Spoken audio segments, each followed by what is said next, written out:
Paz do Senhor, meus amados irmãos. Paz do Senhor. Iniciamos mais uma aula importantíssima do Apocalipse. Nós estamos falando sobre escatologia, os estudos dos últimos dias, né? E nós chegamos já na lição 7. Como passa, né? Nós já estamos na lição 7. São 12, né? Lições? 13, né? São 12, bispo. 13. Essas são 13. 13 lições. São 13 lições. E nós estamos na aula passada, nós falamos sobre os 144 mil, né? Quem são eles?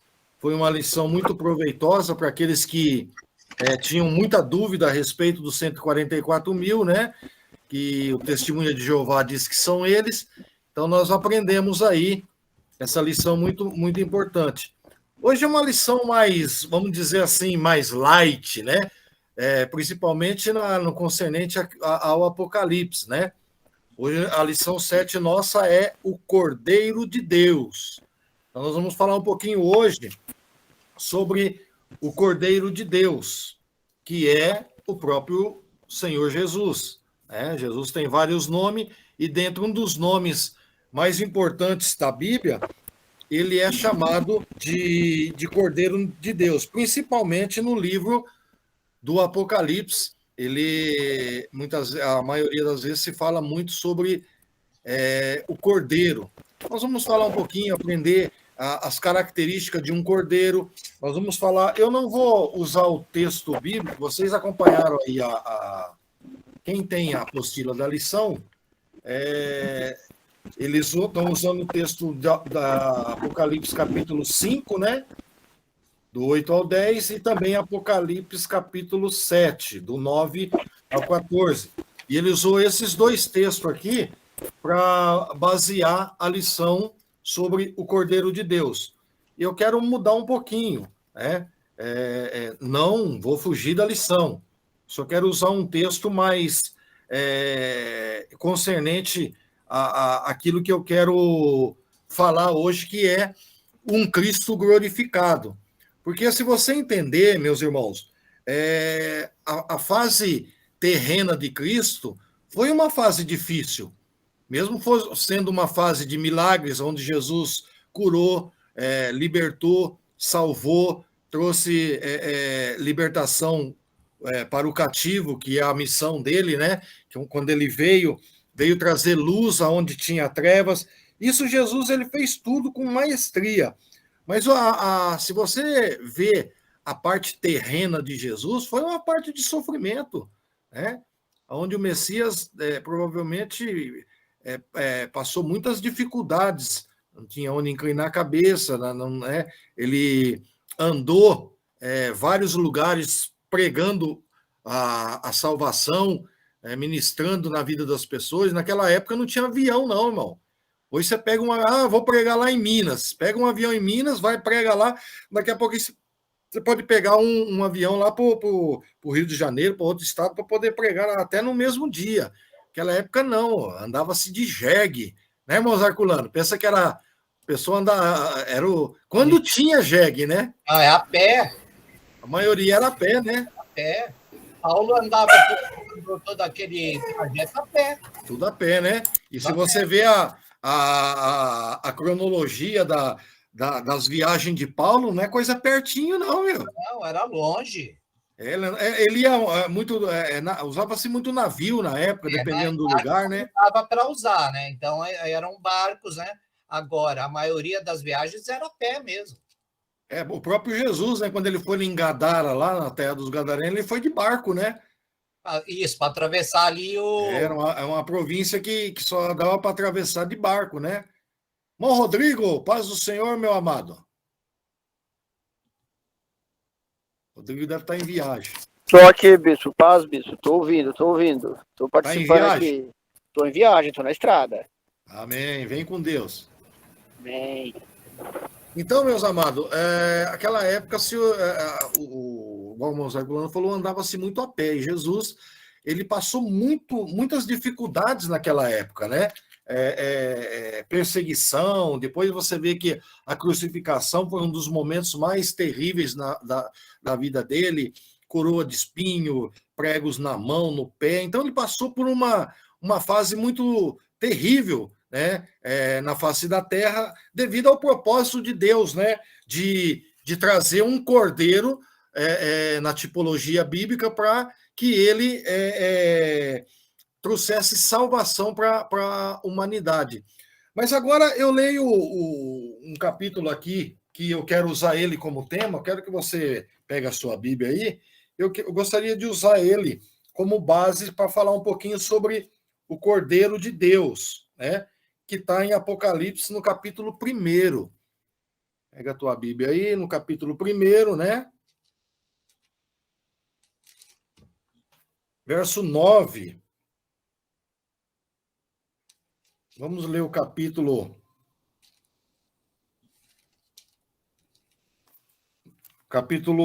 1, verso 9 até mais ou menos, até o 19.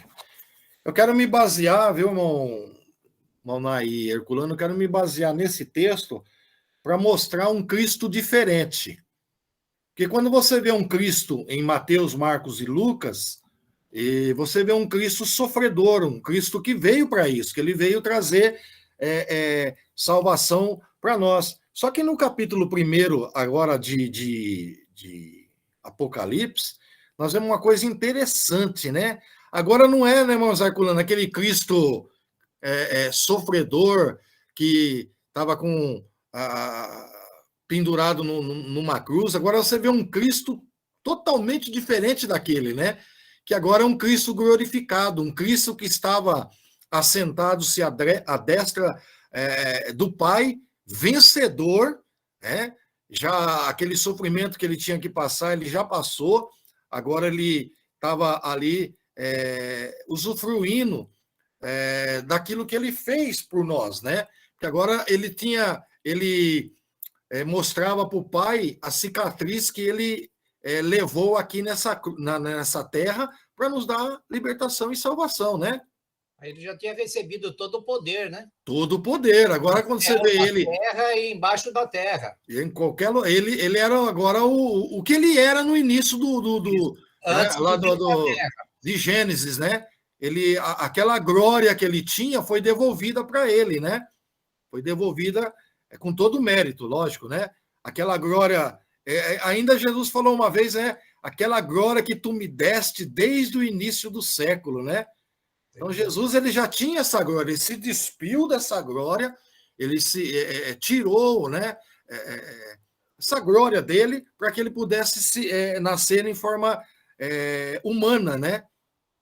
E a Bíblia inicia lá em Mateus, e o verbo se fez carne, né? Ali foi o início do nascimento do Messias, que veio para nos trazer a salvação. Bom, vamos ao texto para a gente hoje tentar terminar essa lição. Depois vem o Tribunal de Cristo e as bodas do Cordeiro. Aí vai ser bom, né? Aí vai ser bênção para nós. Vamos lá. Capítulo 1, versículo 9. Vamos acompanhar do 9 aí. O Nai colocou aí, ó. Que bom. Eu, João, que também sou vosso irmão e companheiro na aflição e no reino, na paciência de Jesus Cristo, estava na ilha chamada Pátimos por causa da palavra de Deus e pelo testemunho de Jesus Cristo.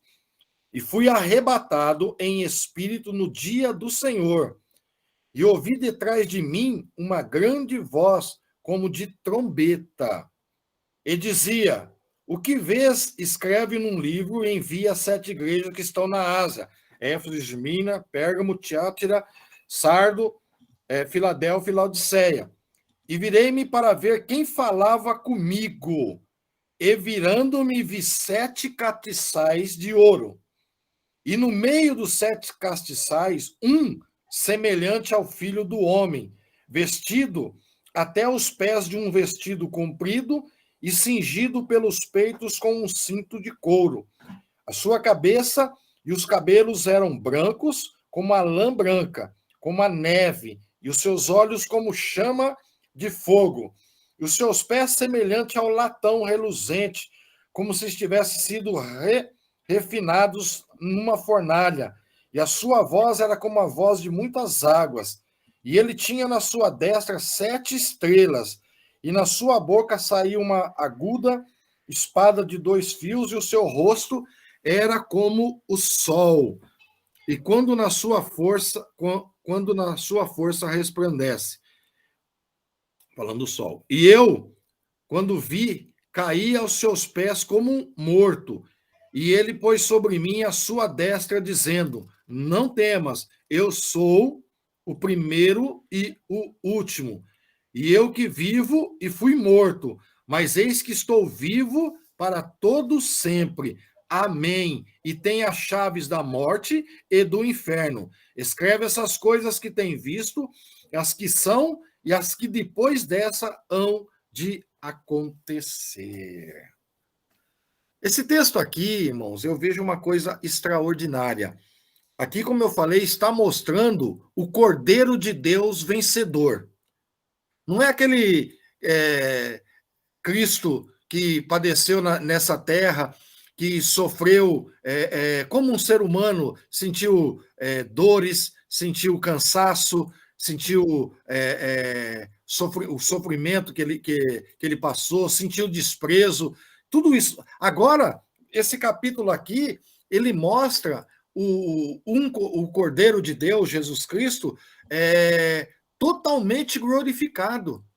Inclusive, daqui a pouquinho eu vou passar um filminho a respeito disso, quando João, na ilha de Patmos, teve essa visão de Jesus, né? Ele viu Jesus, né? Diz que ele, quando o Senhor falou com ele, ele se sentiu como morto, ele desmaiou, né? Provavelmente aqui, né? Caiu aos seus pés como morto. Acho que ele... Eu fico imaginando aqui, irmãos, uma coisa interessante. João passou pelas 2 fases de Jesus. A primeira fase que Jesus passou, João passou também, ou não? A fase da terra. João estava com Jesus, né? João viu Jesus passar por todas essas dificuldades que eu acabei de falar, ou não? Sim. Sim, né? Agora, que interessante, irmãos Herculano, que o mesmo João, ele contempla 2 faces do Senhor, o sofrimento, e agora ele vê um Cristo glorificado.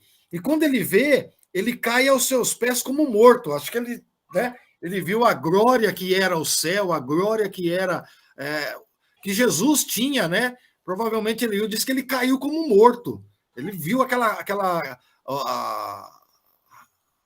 o resplendor, né, da glória de Deus, né, irmão Zé? E ele não aguentou, né? O poder era tão grande, porque ele viu Jesus sofrendo, ele viu Jesus padecendo, ele viu Jesus crucificado, viu Jesus de tudo naquele sofrimento. Agora ele vê um Cristo diferente, né? Um Cristo vencedor, o Cordeiro vencedor. Isso é coisa extraordinária, né?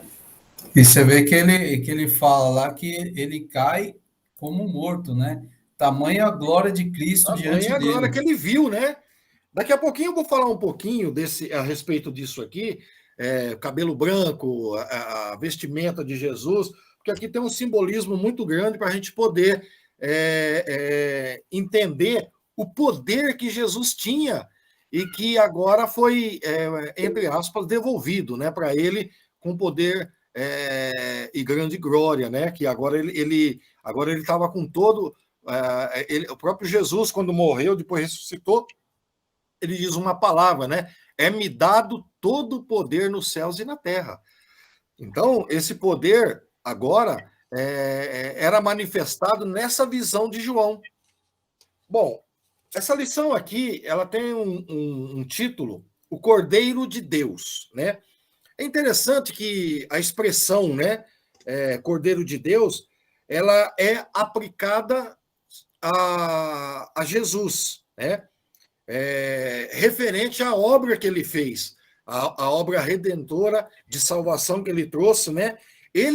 Jesus, como Cordeiro de Deus, ele é o sacrifício perfeito e definitivo, providenciado por Deus para a expiação do pecado.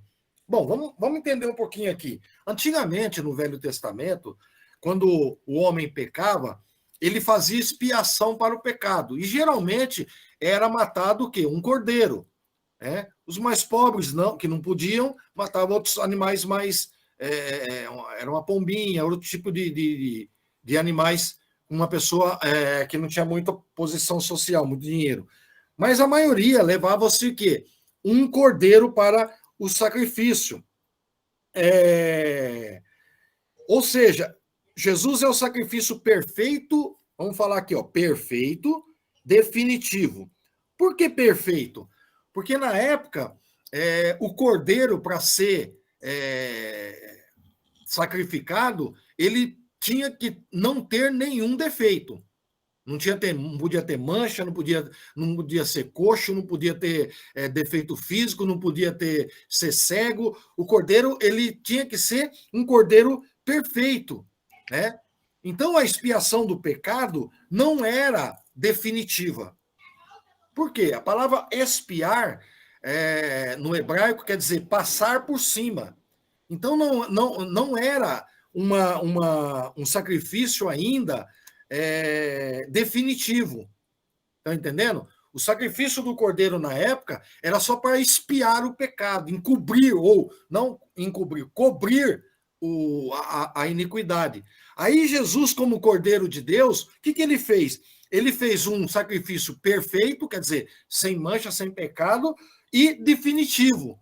Por que nós, hoje, evangélicos, não fazemos sacrifício mais de animais como no Velho Testamento? Por quê? Porque Jesus fez um sacrifício do cordeiro definitivo. Então, não há necessidade mais de fazer sacrifício. O sacrifício, ele vai voltar, como nós já estudamos isso, ele vai voltar quando for reconstruído o terceiro templo. Aí o povo judeu, vai voltar a fazer o sacrifício de animais como eles faziam antes. Mas Jesus, como cordeiro, ele foi um cordeiro perfeito e o sacrifício dele foi um sacrifício definitivo.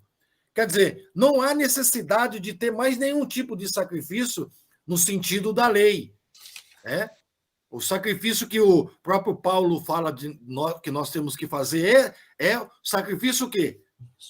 O sacrifício dos nossos lábios, do nosso louvor, do nosso coração perfeito. É isso que Deus quer. Então, o sacrifício, ele foi cessado na morte de Jesus. Dali para frente, não precisava fazer mais sacrifício de animais, porque ele fez um sacrifício definitivo.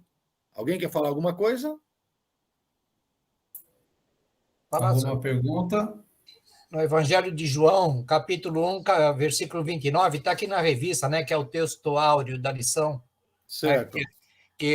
Quando João viu a Jesus, para ele disse: eis o Cordeiro de Deus que tira o pecado do mundo.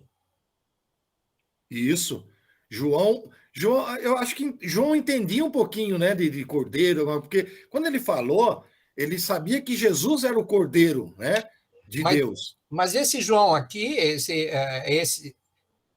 João Batista, não é o João. Quem está no livro de João, evangelista, mas esse João aí do texto é o João Batista. Pelo amor de Deus, vai. Os irmãos pensar que é o João que eu estou falando aí, não ter briga, eu vou desligar a live. Esse texto aqui é o João Batista. Lógico. Jesus fala para o João Batista: eis o Cordeiro do mundo. Eu acho que para os crentes, eu não podia nem falar que é João Batista, né? Pelo amor de Deus, vai pensar que é o João amado, não, o João da Ilha de Pátria, pelo amor de Deus. Não, mas eu não sei quando eu tocado nisso, porque tem gente que confunde os dois Joãos, faz uma mistura. Meu Jesus, aí não dá, né? São 3 João aí no caso, né? Agora, para nós entender corretamente, é isso mesmo, né?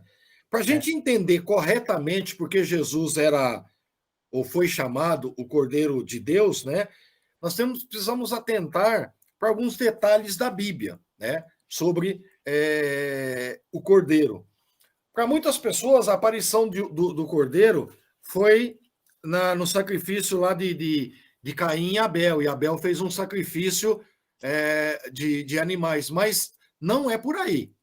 O primeiro sacrifício não diz cordeiro, mas isso daí é um pensamento mau, né? O primeiro mesmo, alguém sabe aonde foi, não? Vamos lá, vamos primeiro. Quem lembra?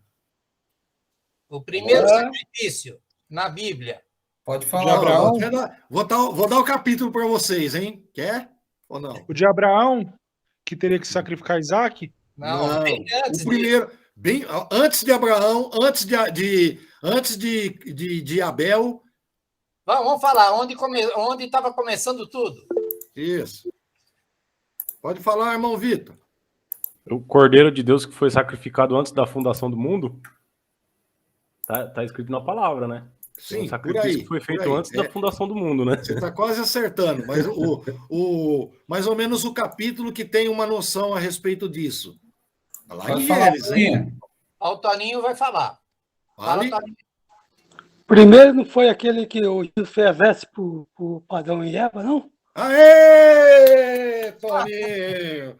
É exatamente ganhou. Toninho, você ganhou um 10. Fez uma veste para Adão e Eva. Capítulo 3 de Gênesis, versículo 21. E quando o homem pecou e viu que estava nu, Deus preparou uma vestimenta, né? E fez o Senhor Deus vestimentas de pele. Pele é só animais. Para Adão e a sua mulher, e os vestiu. Aqui não está dizendo que é um cordeiro, mas aqui está dizendo assim que o primeiro sacrifício, quando o homem pecou e o homem viu que estava nu e teve vergonha, Deus pegou uma pele, quer dizer, sacrificou um animal, logicamente, né?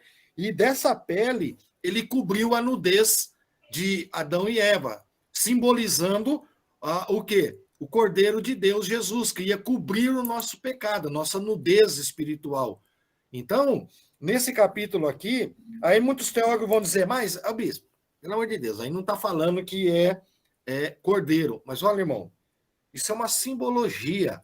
Isso é tipo e antitipo do Velho e do Novo Testamento. E fez o Senhor Deus vestimentas de pele. Então, essa vestimenta de pele tem que vir do quê? De árvore. Não pode ser de uma árvore, tem que ser do quê? De um animal. Então, na simbologia bíblica, aqui foi o primeiro sacrifício de um animal para cobrir a nudez humana.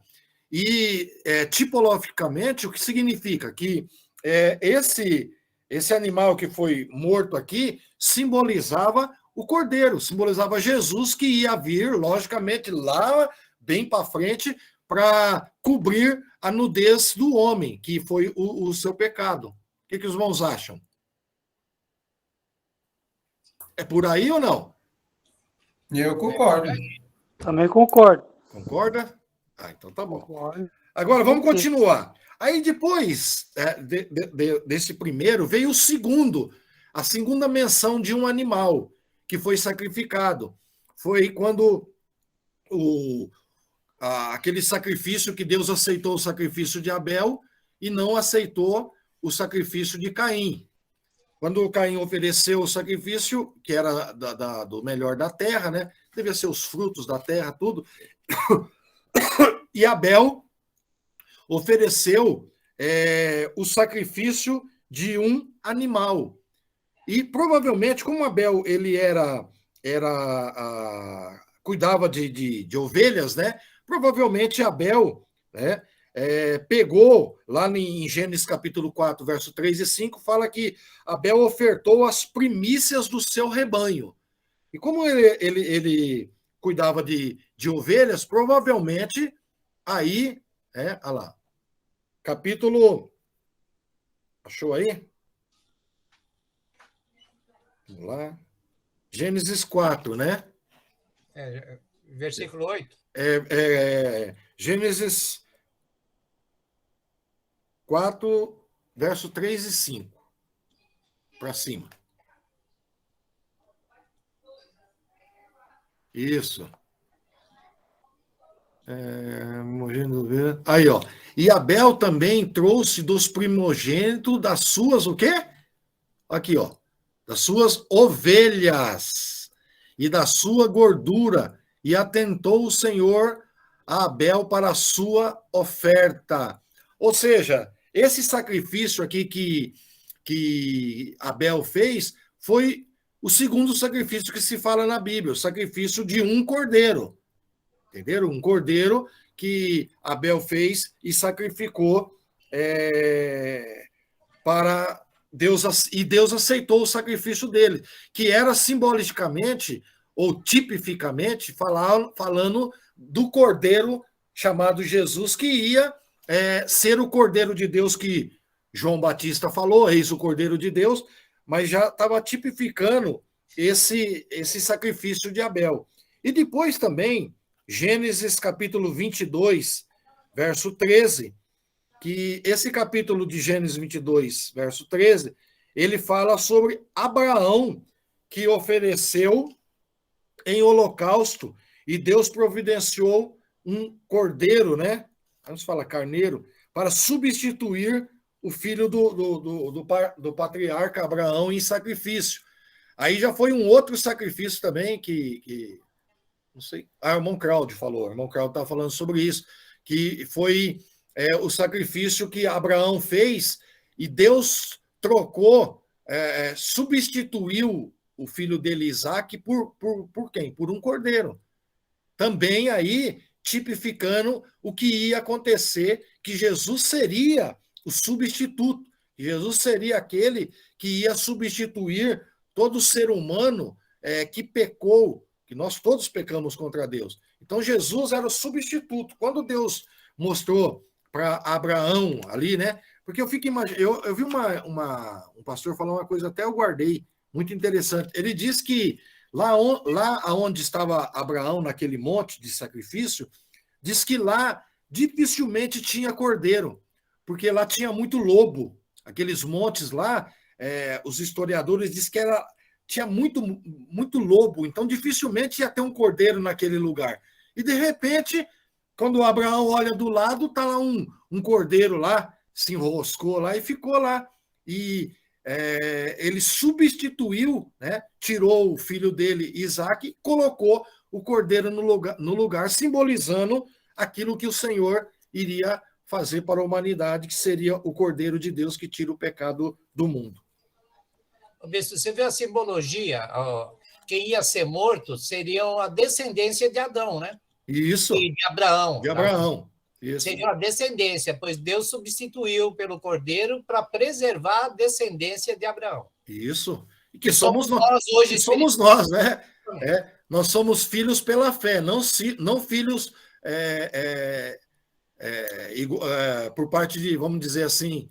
a genealogia não. Genealogia, né? Porque lá é os filhos de Ismael, né? Que são os descendentes, e os também, que são os muçulmanos, e os filhos de Isaac, né?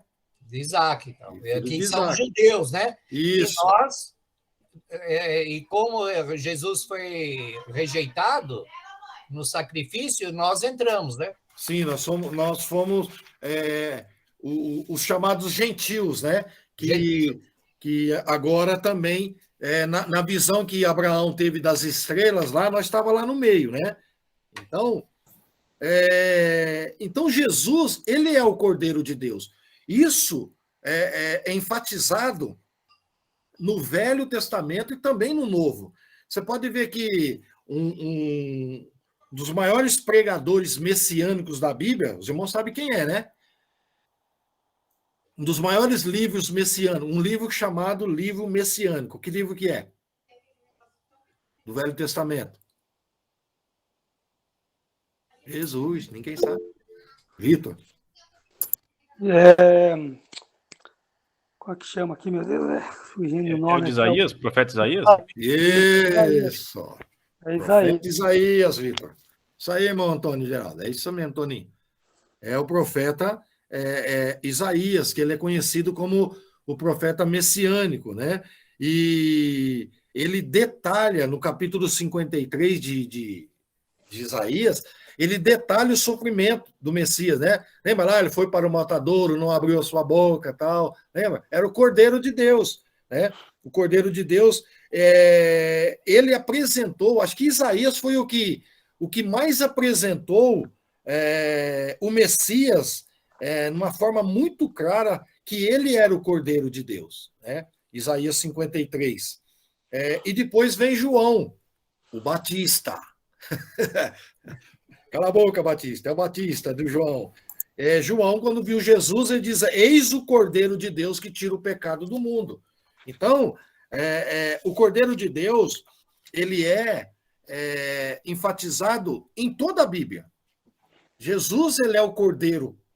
Tanto que, vamos voltar um pouquinho, o Cordeiro da Páscoa, né? O Cordeiro da Páscoa, o próprio Paulo fala: Jesus é o Cordeiro Pascual, né? Ou seja, foi lá na morte dos primogênitos, nas 10 pragas, na última praga, né? Nas 10 pragas, que era a morte dos primogênitos, o Senhor deu uma ordem, era para matar o quê? Um cordeiro, não é isso? Sem mancha, um cordeiro, e pegar o sangue daquele cordeiro, espargir nos umbrais daquelas portas, para que quando o anjo da morte passasse, ele passasse por cima, né? E não afligisse o povo de Israel, só os primogênitos do Egito. Interessante que os primogênitos, irmão, não era só filhos, filhas, né? O primogênito é dos animais da época, você vê, era algo terrível. E ali, quando se matou um cordeiro, eu acho que esse na tipologia, é uma das coisas mais extraordinárias de Jesus como cordeiro. Quando mataram aquele cordeiro e colocaram no umbrais da porta, e o anjo da morte passou por cima, era uma analogia, uma simbologia do que Jesus ia fazer por nós, né? Ele ia sofrer, padecer, mas o anjo da morte não teria mais poder sobre nós, no sentido espiritual. A morte natural é condenação do homem por causa do pecado. Mas a morte eterna, a morte espiritual, o diabo não pode tocar naquele que é do Senhor, verdadeiro. Aquele que tem o sangue do cordeiro. O sangue, isso. O sangue do cordeiro, ele foi espargido, né? Quando a gente fala espargir, é como você, como, vamos dizer assim, não sei a palavra espargir, o que seria. Não é só você colocar lá. Oi? Seria quase semelhante a pulverizar. Isso. É quando você... vamos falar uma coisa mais simples aí. Esse dia eu estava lá fazendo um trabalho lá na igreja, o negócio do Henrique lá, então nós tivemos que pintar, passar um verniz na porta. Seria assim, né? Espargir, né? Você passa ele assim, e ali ia ser a proteção. E ali seria... o Cordeiro de Deus que estava protegendo, o sangue do Cordeiro que estava protegendo Israel da morte dos primogênitos. Ô, bispo, no dicionário aqui, espargido está como espalhado, borrifado, derramado. Borrifado, isso mesmo. Muito bem. Borrifado, espalhado, né? É uma coisa que não é só assim, ele é espalhado na porta, né? Para que o anjo da morte... Eu acho que se eu tivesse lá, eu tinha passado na porta inteirinha, não deixado nenhum buraco. Do jeito que estava com medo, né? Então, o Cordeiro de Deus, ele se cumpriu na Escritura.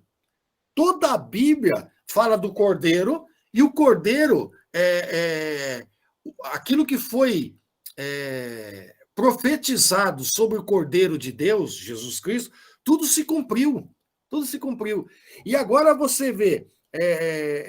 os profetas falaram no Velho Testamento, Isaías, Jeremias falou, depois você vê o apóstolo Pedro, né, que fala sobre que Jesus era o Cordeiro, aí depois você vê em Paulo pregando para os gentios em 1 Coríntios capítulo 5, verso 7, Paulo fala que Jesus era o Cordeiro Pascal, né, que foi crucificado, 1 Coríntios 5, 7, ou seja, o Cordeiro que tira o pecado do mundo, ele está abrangendo todo a Bíblia Sagrada, né? E o Cordeiro é Jesus Cristo.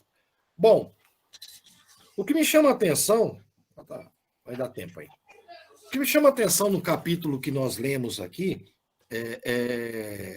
quando o Senhor está revelando a João os acontecimentos escatológicos lá do Apocalipse, né?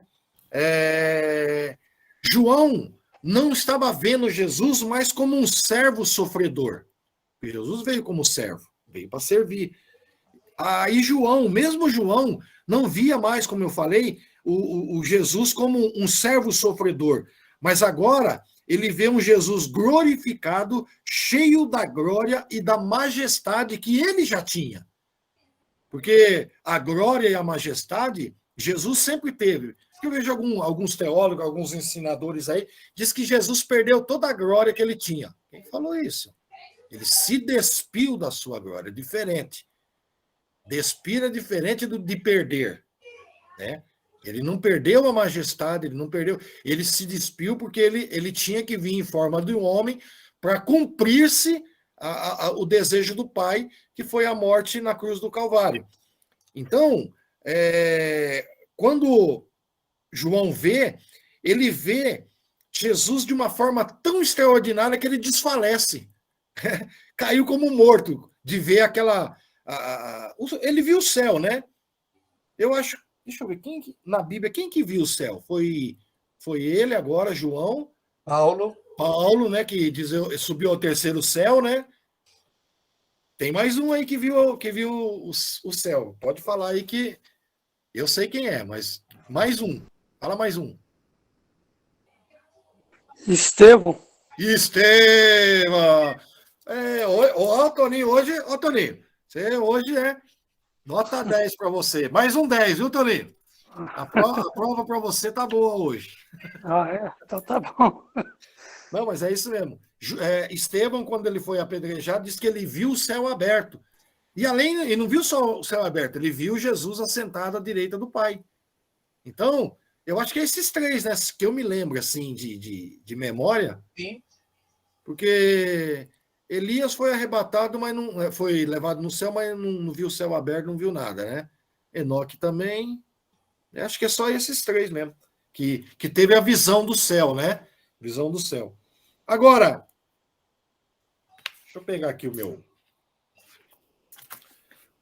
Aqui João, ele começa, né, irmão José, ver toda a glória, né, de um Cristo glorificado, de um Cristo que não é mais aquele Cristo sofredor, mas um Cristo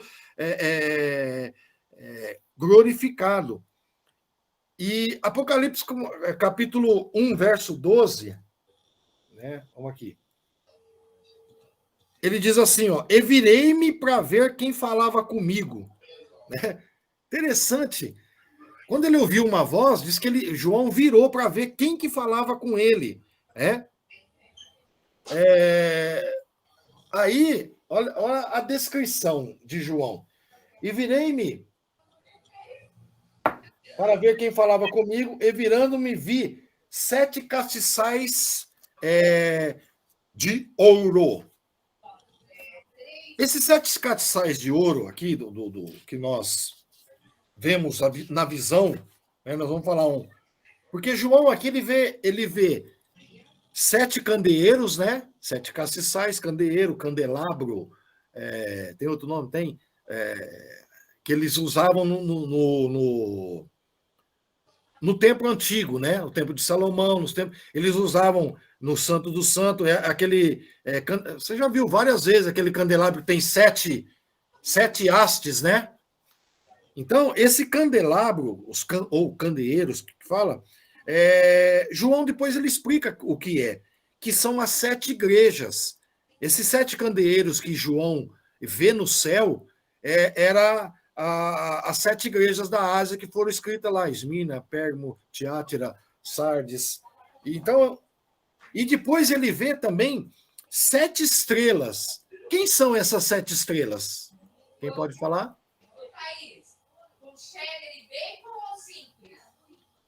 Ele vê aí 7 estrelas, né? O próprio capítulo responde, hein? Só quero... Esse próprio capítulo de Apocalipse, ele responde. E nós lemos. São as, né? 7 igrejas, bispo? 7 igrejas é os 7 candeeiros. Aí depois ele fala de 7 estrelas. Olha o capítulo que nós lemos, o último versículo, capítulo 1, do 9 até o 20. Ao 20.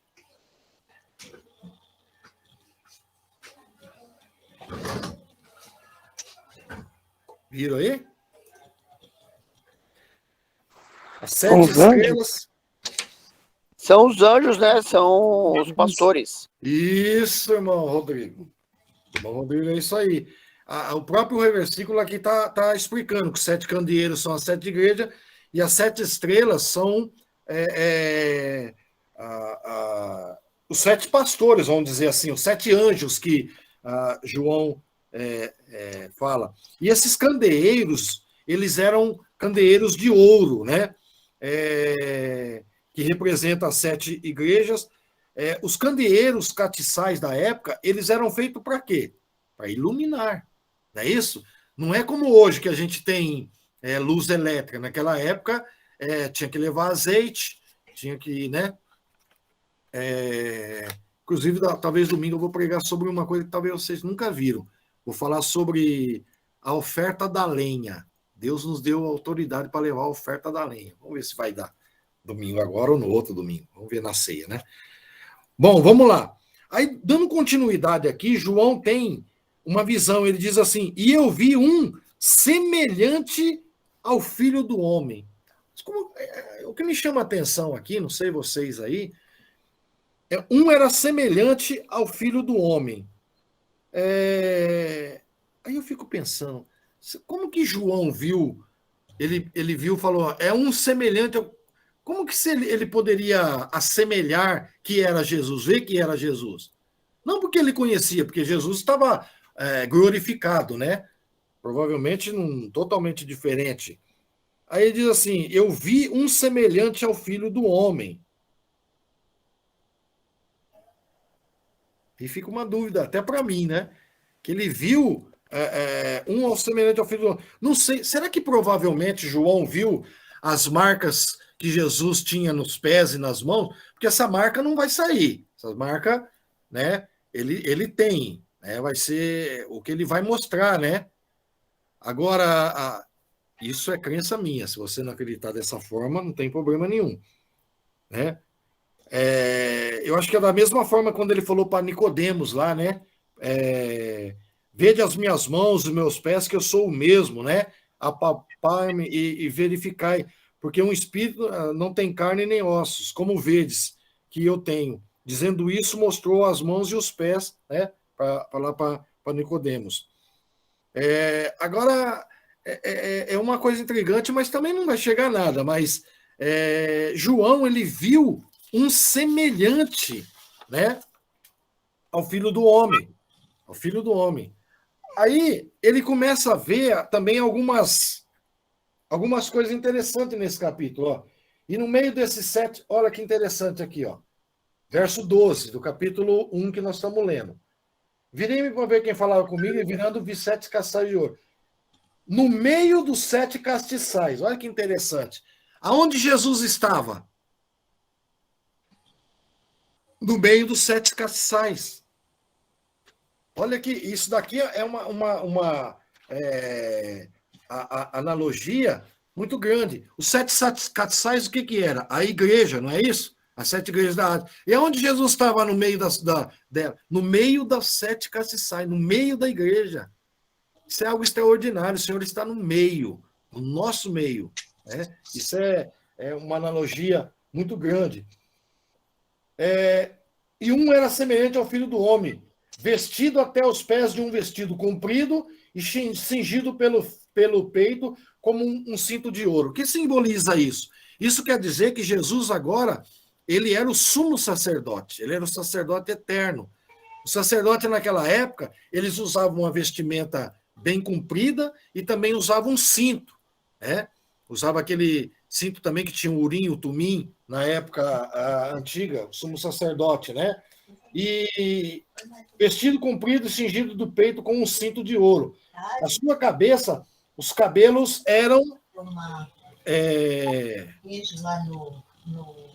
brancos. Não dá para mexer na cozinha, né? Agora, é interessante isso, irmãos. Você vê essa analogia aí, os cabelos de Jesus eram brancos, como a neve. Até isso foi lá no Podia ser hoje na moda, podia ser o nosso cabelo grisalho, preto, branco, né? Roxo. Aqui diz que os cabelos dele eram brancos como a alva lã e como a neve. Isso fala de honra, de pureza, né? O Senhor diz que a honra está nas cãs. O que é cãs? Cabelo branco. Lá no salmista Davi ele fala que a honra do homem está nas suas cãs, quer dizer, nos seus cabelos brancos. Então, fala de honra, de pureza, né? Provérbios fala sobre isso. Os olhos de Jesus era como chama de fogo, quer dizer, ele vê tudo, enxerga tudo. Fala de onisciência do Senhor. Os pés eram semelhantes ao bronze polido, né? O Senhor diz que os inimigos ficarão debaixo dos seus pés, né? Vamos ver mais. A voz era como de muitas águas. Você já foi num lugar de praia? O barulho ensurdecedor que é o barulho das muitas águas, das ondas. Ele falou que a voz do Senhor era como um barulho. Ele não soube descrever, então ele falou, é como um barulho de muitas águas. Então você vê aqui, ele tinha nas mãos 7 estrelas, como eu já falei, da boca saía uma afiada espada de 2 gumes, né? É o poder da palavra de Jesus, o poder que ele tem de falar. O seu rosto brilhava como o sol na sua força. Você viu o sol quando ele está de rachar taquara, como diz lá no interior? O sol, você não consegue nem olhar para ele. E João viu, ele diz assim, o rosto dele brilhava como o sol na sua essência, na sua força. Acho que João não podia nem olhar para ele. O próprio Deus, né, não deixou um homem olhar o rosto dele. Quem foi esse homem? Vamos lá? Moisés? Mais alguma opinião? Mais alguma? Não? Toninho falou certo mesmo. Moisés. Moisés, você pode ver quando ele quis ver Deus, né? O Senhor falou assim, ó, nenhum homem me viu e viveu, mas eu vou deixar você me ver pelas costas. E diz que a glória que Moisés viu foi tão grande, quando ele desceu, tiveram que colocar um lençol no rosto dele, só dele ter visto o próprio Deus pelas costas. Agora João aqui está vendo o Senhor, ele diz assim, o seu rosto brilhava como o sol na sua força. Fico imaginando, acho que João não conseguiu nem olhar, né? É por isso que ele deve ter desmaiado lá, ele não conseguiu ver. E depois o Senhor fala que ele é a resplandecente estrela da manhã. Aí você vê um Cristo glorificado, né?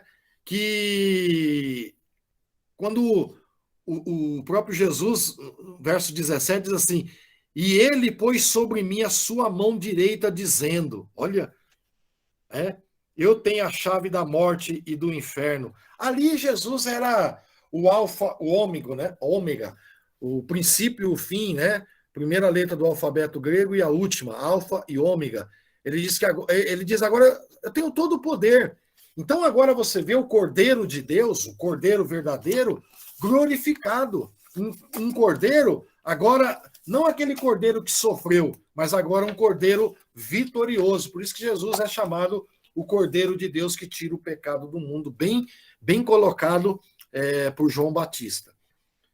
Meus irmãos, nós vamos, nesse finalzinho, passar um vídeo aí, para vocês, como eu falei, eu não usei, depois vocês podem ler a lição, já leram, né, pelo jeito, espero que leram pelo menos a lição, porque a lição, ela está falando aqui do Cordeiro de Deus, né, sobre a vinda dele e tal. É muito importante isso, mas eu quis enfatizar, por isso que eu usei um termo diferente aqui, que o que Jesus fez por nós foi algo extraordinário, ele sofreu por nós, mas agora ele está glorificado no Pai.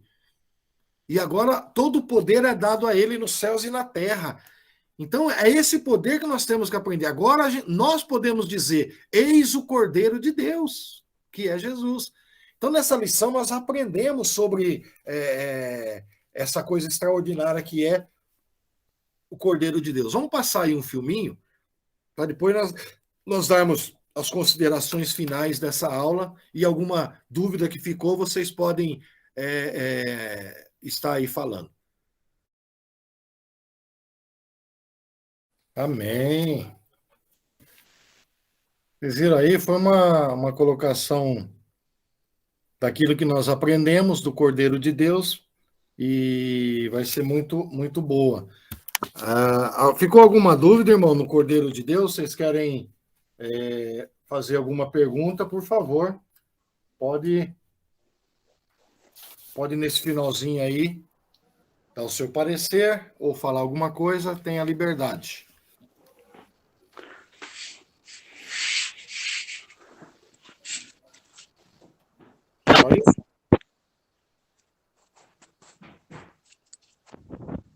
Montoni, tem alguma dúvida, Montoni? Não, tá tranquilo. Jesus agora está no santuário, né? É isso? Sim. Está ali rogando por nós, intercedendo por nós, né? Como sacerdote. Está à destra do Pai, né? Isso. Certo. Ok. Então tá ótimo. Então não ficou nenhuma dúvida. Foi uma lição muito boa. Nós aprendemos que agora Jesus está à destra do Pai, intercedendo por nós, como diz o Toninho. A gente podemos orar, pedir para Ele, porque todo o poder foi dado para Ele. E agora nós vimos aqui um Cristo, o Cordeiro de Deus, glorificado, né? Então, irmãos, chegamos ao final de mais uma aula. Na aula que vem, nós vamos estar falando sobre o Tribunal de Cristo. Irmão Zé Herculano, né, irmão Zé? Isso. Irmão Zé Herculano vai dar essa aula. Inclusive, eu vou mandar um vídeo, irmão Zé Herculano. Eu mando ele primeiro para o senhor e para o Nai, a respeito desse tribunal, que eu tenho também essa, do mesmo jeito que essa daí, mais ou menos, que demonstra a gente aprende mais fácil também. Eu vou mandar para vocês depois, a gente passa também na aula que nós vamos falar. Nós vamos falar, tem o Tribunal de Cristo, depois tem as bodas do Cordeiro, depois nós vamos falar sobre o Amargedon, né, que nós já demos uma pincelada, mas nós vamos falar um pouquinho sobre o Amargedon, e depois vamos falar sobre 1000 anos de paz, que é o milênio, depois do milênio, juízo do trono branco, e os 2 destinos finais, céu ou inferno, e nós vamos estar aí aprendendo também muitas coisas ainda importantes do livro do Apocalipse. Amém? Não ficou Inclusive, nenhuma irmão Zé dúvida? Herculano, se quiser algum tema de enquete, o irmão passa para mim e a gente vai fazer essa enquete aí. Isso, alguma pergunta a respeito das duas... Beleza, eu vejo aí, depois eu passo para o Leonardo. Isso, passa aí, a gente Joga no grupo. passa a pergunta para vocês. Acho que só por aí, né, Nai? Deus abençoe a todos. Amanhã nós temos um culto abençoado lá na Matriz, um culto aqui no Parque Novo Oratório. Agora está tendo aqui o culto dos jovens, né? Tem o culto de oração, né, Toninho? Isso, amanhã tem. Das Rinaldo 8... vai estar pregando amanhã. Oi? Rinaldo vai estar pregando amanhã. O irmão Rinaldo. Uma palavra para nós. É o Rinaldo aqui do oratório, né? Pastor Rinaldo. Isso mesmo. Pastor Rinaldo vai estar ministrando aí, né? Você que pode estar no culto de oração, vai de manhã, das 8 às 9 da manhã, e à noite nós estamos num culto abençoado em todas as igrejas, povo de Deus, e em nome de Jesus vamos dar nossa caminhada aí. Que Deus abençoe a todos, irmãos. Amém. Deus, a paz do Senhor. Amém. Deus abençoe.